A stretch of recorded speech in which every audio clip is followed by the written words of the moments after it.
Bonjour à tous, bienvenue dans Bonjour chez vous.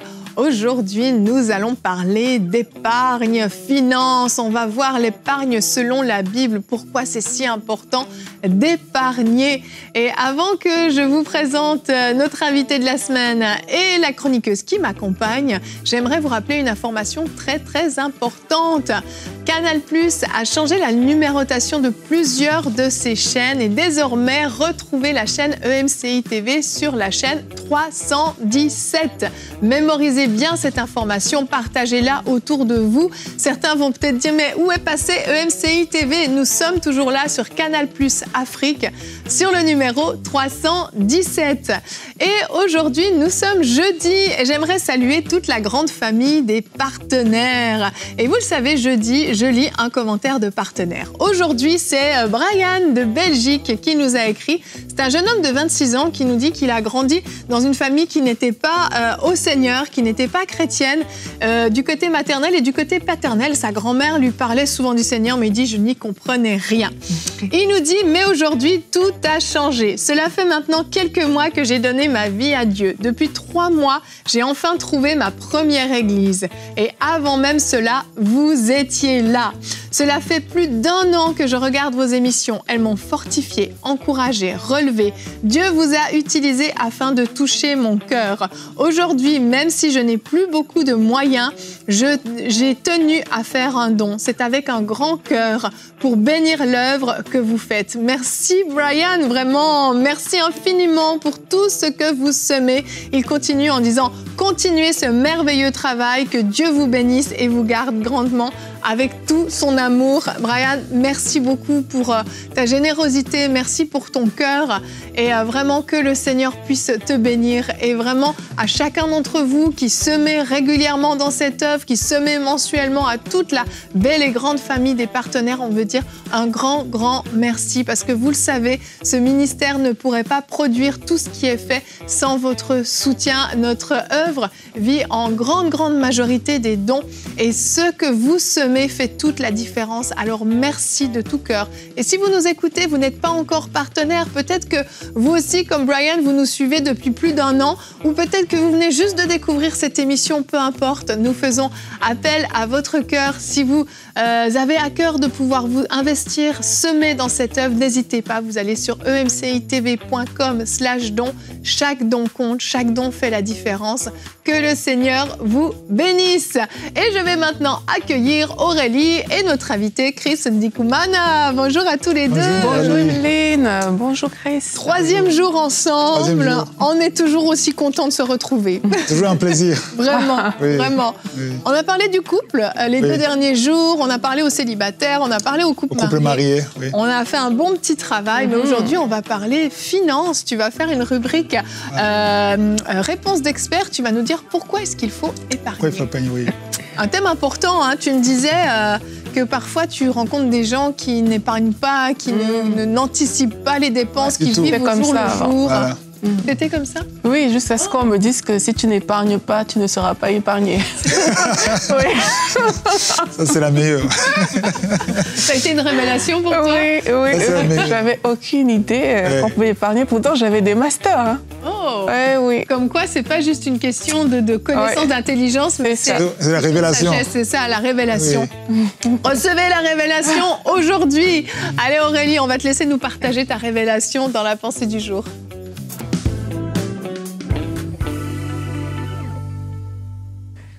L'épargne est une sagesse qui vient de Dieu. C'est la sagesse que Dieu a proposée à Joseph pour prévenir de la famine lorsqu'elle a frappé le monde à leur époque.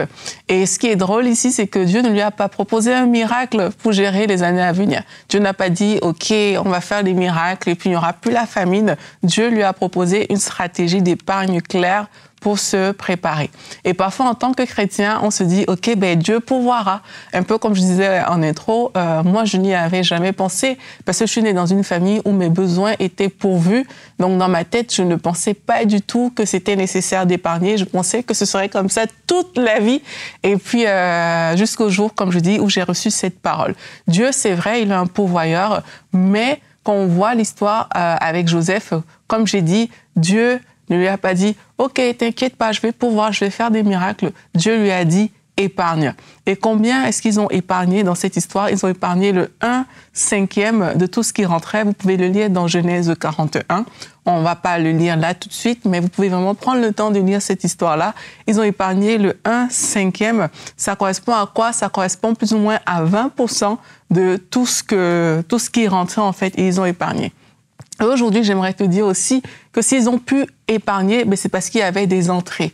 Et quelquefois, on dit, oui, je vais épargner, mais on ne travaille pas assez. Donc, du coup, on n'a pas assez d'entrées. Donc, du coup, on se retrouve toujours un peu dans une situation où on ne peut tout simplement pas le faire. Donc, si tu ne travailles pas, s'il te plaît, travaille. C'est ça qui va t'aider à épargner de l'argent. Et du produit de ton travail, tu pourras mettre de côté. Dans la parole, on a vu qu'il a mis le 1/5, 20%. Tu n'es pas obligé de mettre 20% si tes moyens ne le permettent pas, mais je t'encourage à commencer quelque part et à mettre un montant chaque fois que tu vas recevoir de l'argent.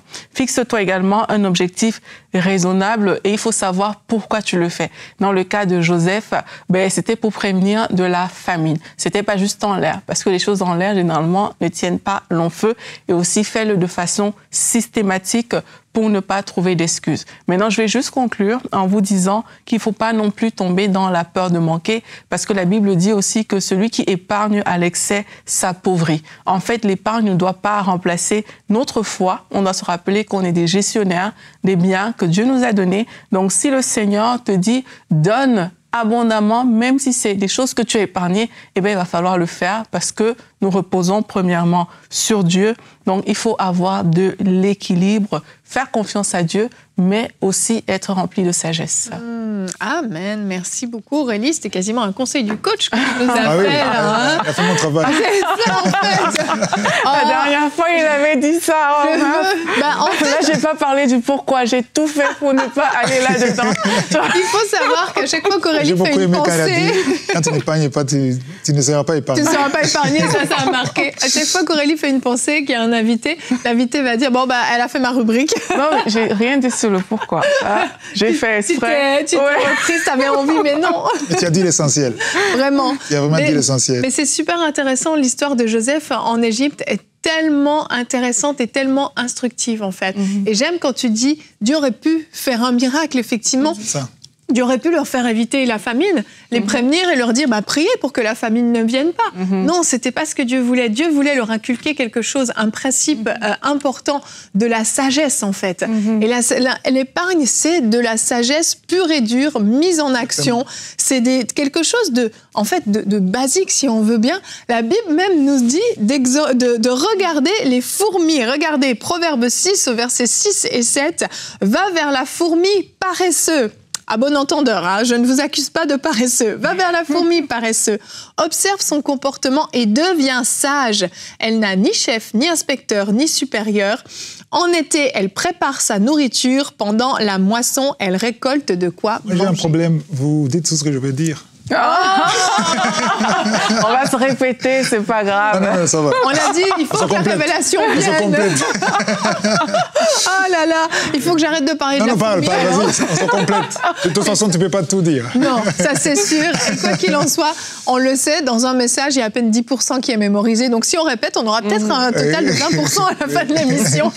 Mais en fait, l'inspiration de la fourmi est super intéressante parce que on voit justement ce principe derrière cette sagesse divine de se dire, je peux pas juste être en train de me dire moi je vis ma vie comme je veux, j'ai de l'argent, j'ai envie de m'acheter quelque chose, je me l'achète, je fais ci, je fais ça, je vais au restaurant, et puis demain il se passe quelque chose. J'ai plus rien du tout. La fourmi sait que l'hiver arrive à un moment donné. Elle sait que la récolte sera plus là. Et elle a cette intelligence, entre guillemets, cet instinct de cet insecte qui va dire « il faut que j'engrange pendant que la saison est bonne parce qu'une saison plus difficile va arriver ». Puis il faut aussi savoir répondre à ses vrais besoins. Parce que c'est souvent ça le défi, c'est qu'on répond à toutes les sollicitations, mais on oublie que il y a des temps difficiles qui peuvent arriver et il faut pouvoir mettre de côté. Donc moi, je pense qu'une bonne épargne commence par une bonne analyse de c'est quoi mes vrais besoins. Pas juste mes envies, comme tu dis, mais c'est quoi mes vrais besoins, c'est quoi les choses importantes. Et en fonction de ça, on va se dire, OK, je mets de côté pour prévenir de certaines choses. Ça, c'est un point. Maintenant, un autre point aussi que je trouve important, c'est... Je veux peut-être parler aussi quand même de la dîme. Parce que je pense que quand la Bible parle du dévoreur, par rapport à la dîme, etc., le fait de ne pas donner la dîme t'expose à être dévoré, entre guillemets, dans tes finances, si je peux dire ça comme ça. Donc, ça t'expose à ça et tu vas voir qu'il y aura toujours des trous, il y aura toujours des manques, il n'y aura pas la capacité d'épargner, mais tout simplement parce qu'il y a des principes divin derrière que tu n'es pas en train d'appliquer. Tu vois, et parfois on se demande mais qu'est-ce qui ne fonctionne pas dans mes finances?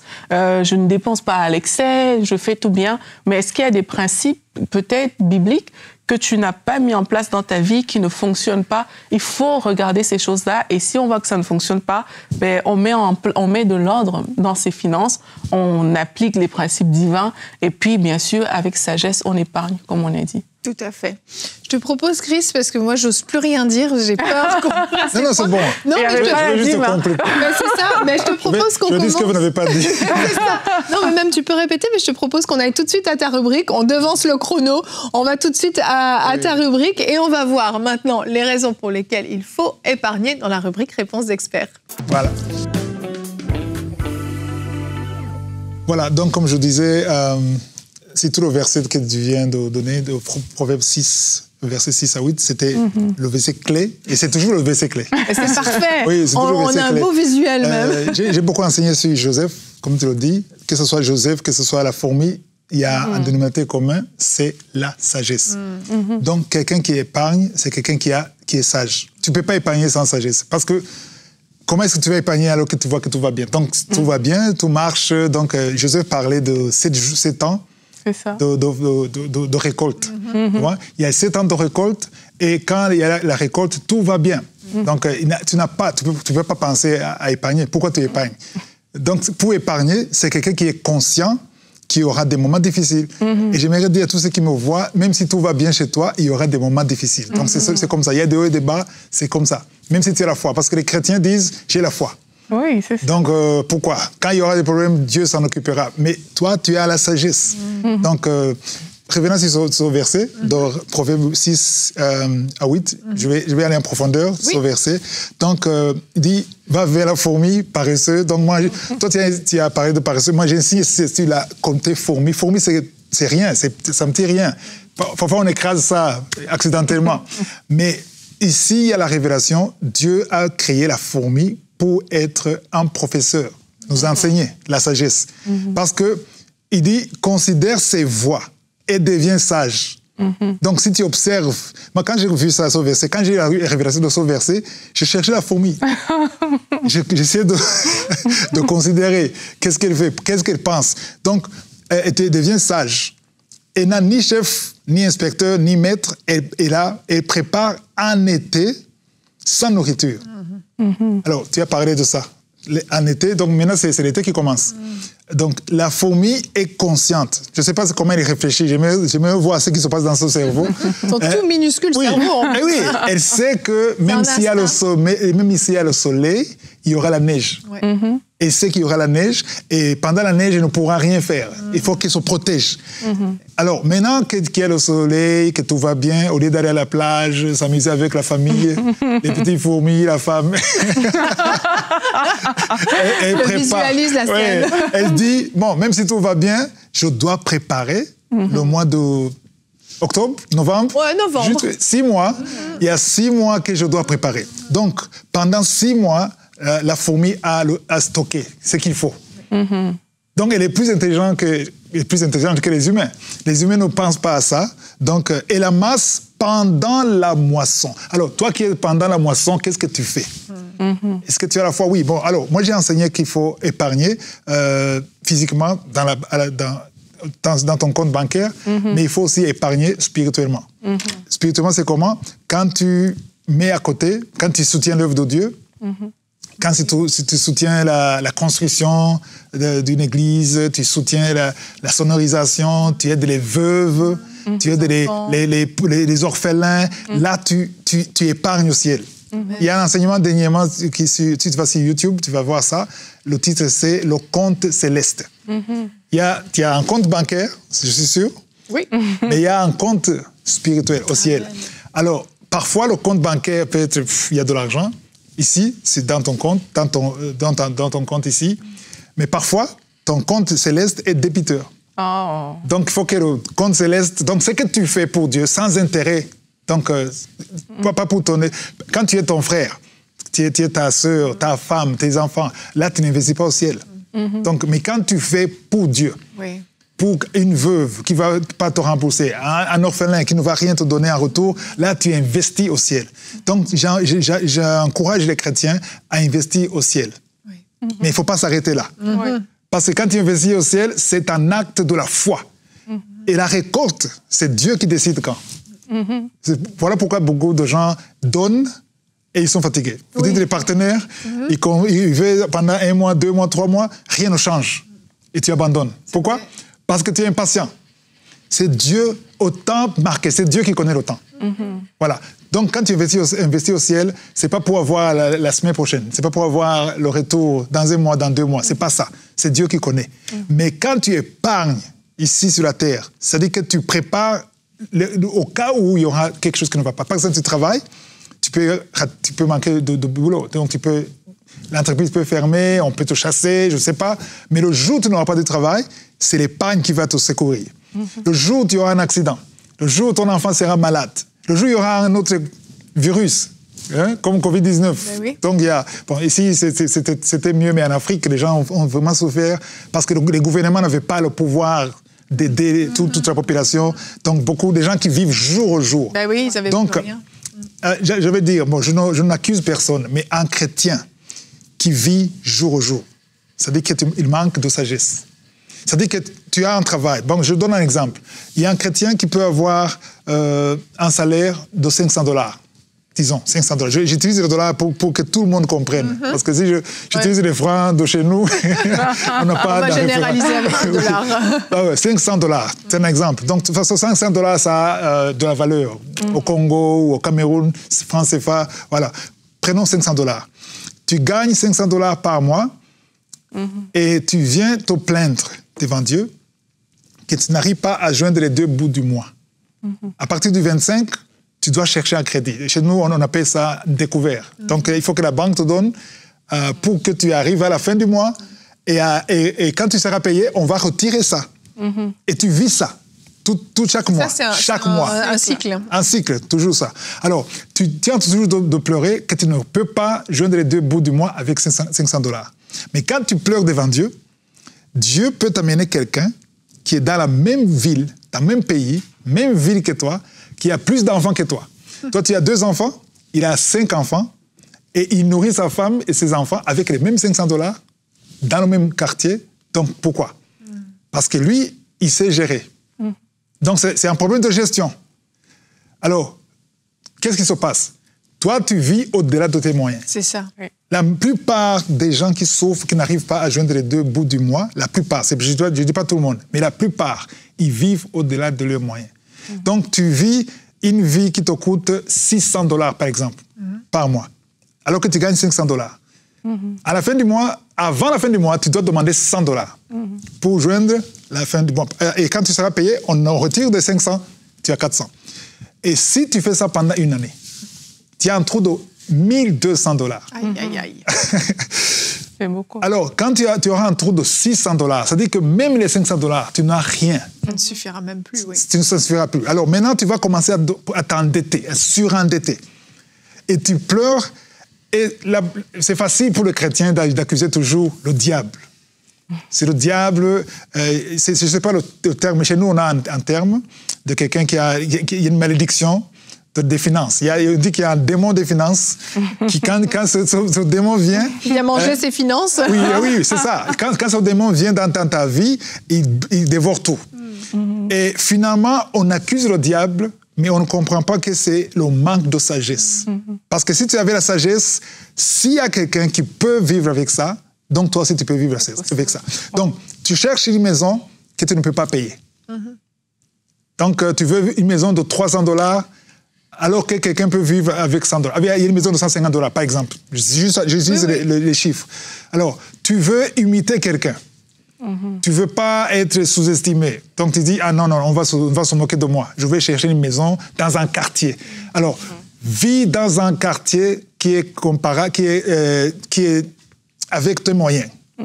Tu vois? Il ne faut pas aller dans un quartier que tu ne peux pas payer. Va dans un quartier que tu peux payer. Tu cherches à acheter une voiture que tu n'as pas besoin. Peut-être que tu n'as pas besoin de voiture. Là où tu vas, c'est pas loin, tu peux prendre un bus, mais tu veux anticiper. Donc, le problème des chrétiens, ils anticipent la prospérité, la gloire. Et pourquoi ne pas attendre? Attends le temps de Dieu et Dieu va t'élever. Alors, il y a des dettes inutiles. Donc, par exemple, ici, chez vous, au Canada, en Europe, là, le système vous encourage à vous endetter. C'est vrai. Vous réservez, mais même chez nous en Afrique, ça commence. Tu reçois un SMS, tu vois, on te propose $30,000. Tu n'as pas besoin de ces $30,000. On te propose ça. Parce qu'on a vu ton salaire. On te propose ça. Et quand on te propose ça, tu commences à penser, tiens, je peux faire ça. Et tu commences à acheter une voiture chère. Tu avais une voiture déjà, qui fonctionne bien. Ou bien tu as un iPhone 13, il y a 16, dernier cri, Max Pro. Donc on te donne une dette d'une année, alors que tu n'avais pas besoin de 16. Pourquoi? Le 13 fonctionne. Mais oui. Alors pourquoi prendre une dette d'un iPhone 16 alors que tu as déjà un téléphone qui fonctionne, WhatsApp fonctionne, tout, et la batterie est en bon terme? Ça parle à quelqu'un. Hein. Je sais qu'il y en a qui sont concernés. Attends, je cache mon téléphone. Donc, on veut toujours être à la page. Tu as iPhone 15, 16 sort, tu achètes 16. Tu n'as pas de maison. Alors, moi, je ne suis pas contre les crédits, mais des crédits qui ont un but. Tu veux prendre un crédit pour construire une maison, pour la famille, pour l'avenir, là, c'est bon. Mais même si tu prends un crédit pour construire une maison, il faut être sûr que la famille n'en souffre pas. Il y a ceux qui prennent des crédits et la femme et les enfants souffrent. N'arrivent plus à avoir le lait de l'enfant. Alors, pourquoi? Alors, il faut attendre, ce n'est pas le moment. Donc, c'est ça la sagesse de la fourmi. Il faut attendre le bon moment. Tu attends le bon moment. Proverbe 22, verset 26 dit, « Ne sois pas parmi ceux qui prennent des engagements, parmi ceux qui cautionnent pour des dettes. Si tu n'as pas de quoi payer, verset 27, si tu n'as pas de quoi payer, pourquoi voudrais-tu qu'on enlève ton lit d'au-dessus de toi? Ça, c'est terrible. Hein? Donc, pourquoi est-ce que tu prends des dettes? Bon, les chrétiens, moi je connais, je n'invente pas, je connais des chrétiens qui prennent des dettes sachant qu'ils ne sont pas capables de rembourser. Oui. Ils vont à la banque, ils donnent un plan de business qui n'a même pas de business. Il veut juste acheter une voiture. Aïe. Il montre qu'il fera ça. Tu vois? Alors, il prend une dette, et il va convaincre le banquier. Parce qu'aucune banque, même si tu as la garantie, il ne veut pas te donner comme ça. Il faut que tu prouves que tu vas faire ça. Alors, tu fais un business plan fake. Juste pour convaincre le banquier. Et le banquier te donne ça et tu vas souffrir. Alors, le problème, c'est quoi? Les chrétiens, je vais demander aux chrétiens d'être responsables. Il ne faut pas blâmer le diable. C'est pas le diable, c'est pas Satan. Satan a profité de ton ignorance. Donc, quand tu es sage, la sagesse est une arme contre le diable. C'est ça. Donc, un autre point très important, quand tu contribues pour l'œuvre de Dieu, par exemple, vous voulez construire, vous avez déjà construit, supposons que vous voulez construire une église, on demande aux gens de contribuer. D'abord, moi, je suis contre les contributions publiques. Ça, c'est pas biblique. Donc, public, on dit, alors maintenant, qui donne $1,000 ici, $5,000. Et ça, on ne donne pas avec joie. Donc, tu as honte. Tu dis, par contrainte. Eux, ils donnent, et tout le monde sait que je travaille et on connaît mon salaire. Alors, je suis obligé de... Alors, c'est pour ça qu'ils promettent des choses qu'ils ne réalisent pas. Exactement. Parce que c'est public. Normalement, donner, ça doit être donné du cœur. Alors, maintenant, concernant l'œuvre de Dieu, j'encourage les chrétiens, la parole de Dieu est claire. C'est bien de contribuer, mais il faut contribuer dans ce que tu as. Je connais une dame qui s'est endettée, juste pour contribuer à l'église. Je dis, pourquoi tu t'endettes? Mais c'est pour l'œuvre de Dieu. Dieu va s'en occuper. Mais ça, c'est manque de sagesse. Parce que dans 2 Corinthiens 8:12, il dit quoi? La bonne volonté, quand elle existe, elle est agréable en raison de ce qu'elle peut avoir à sa disposition et non de ce qu'elle n'a pas. Oh! C'est clair. Ben oui, donc, c'est clair. Tu ne peux pas impressionner Dieu. C'est comme si tu veux aider Dieu. Dieu n'a pas besoin de ton argent, il a besoin de ton cœur. Donc, tu fais ce que tu peux parce que Dieu ne considère pas ce que tu donnes, mais comment tu le donnes. C'est le cœur qui compte. Celui qui donne peut donner, il peut avoir une grande valeur. Donc, ce qu'il a donné, la semence qu'il a donnée, peut avoir une grande valeur par rapport à Dieu, par rapport au tien, parce que Dieu ne regarde pas ce que tu as, il regarde la valeur de ce que tu donnes. Amen. Je conclue ici en disant que ce qui n'a pas de valeur pour toi n'a pas de valeur pour Dieu. Ce qui n'a pas de valeur pour toi, ce qui a de la valeur pour toi a de la valeur pour Dieu. Donc c'est ça, en conclusion, il faut avoir de la sagesse et préparer les moments difficiles. Si rien n'arrive, c'est tant mieux. Oui. C'est ça. Tout à fait. Par exemple, il y a ceux qui sont en Occident. Je connais un ami d'enfance, il est venu au Burundi, il a pris toute sa famille, il est venu avec sa famille, il a loué une belle maison, il a loué une belle voiture. Je lui dis, c'est bien, Dieu t'a béni. Ici c'est un crédit de $10 000. Aïe, aïe, aïe. Alors tu as pris un crédit de $10 000, pourquoi? Parce que je vais venir avec ma famille. Et tu vas payer ça pendant combien? Je vais payer pendant plus de 2 ans. Alors, pourquoi tu n'as pas pris 2 ans pour épargner? C'est ça la sagesse. Tu veux venir en vacances, tu n'as pas les moyens pour venir avec ta famille. Au lieu de prendre un risque, parce que tu peux venir prendre les $10 000, tu retournes aux États-Unis, il y a, je ne sais pas, qu'est-ce qui se passe? Tu perds ton emploi, il y a quelque chose qui se passe naturel, il y a un virus, on ferme tout. Alors maintenant, tu es endetté. Peut-être tu as donné ta maison comme garantie, quelque chose comme ça. Alors, pourquoi ne pas attendre 2 ans? Tu épargnes pendant 2 ans, sachant que j'épargne pour les vacances. En plus, oui. Et après les 2 ans, tu prends l'argent, tu vas avec ta famille à l'aise. Oui. Tu ne déranges rien. Et ça, c'est la sagesse. Donc la sagesse, tu te prépares. Et si rien n'arrive, tant mieux. Tu vas utiliser ça pour la famille. Donc, je ne suis pas contre les crédits, mais les crédits qui t'aident à évoluer. Oui. Et qui n'impactent pas la famille, que la famille n'en souffre pas. Absolument. Voilà. Donc, je crois que vous avez compris que l'épargne, c'est la sagesse. Oui. Un chrétien qui mange tout n'a pas de sagesse. Je ne suis pas contre les iPhone dernier cri, je ne suis pas contre les belles voitures, mais achète-les si tu as les moyens. Amen. Si tu n'as pas les moyens, attends le temps de Dieu. Amen. Amen. Ne fais pas semblant d'avoir alors que tu n'as pas. Merci pour cette rubrique pleine de sagesse, vraiment. Merci beaucoup, Chris. Et demain, on se retrouve, c'est déjà la dernière émission de la semaine. Demain, dernier jour avec toi, Chris. Oui. On va parler des retards et des conséquences. Et oui, ça peut avoir des conséquences et pas que sur nous, sur notre entourage aussi. On en parle demain. Merci d'avoir été avec nous et bonjour chez vous.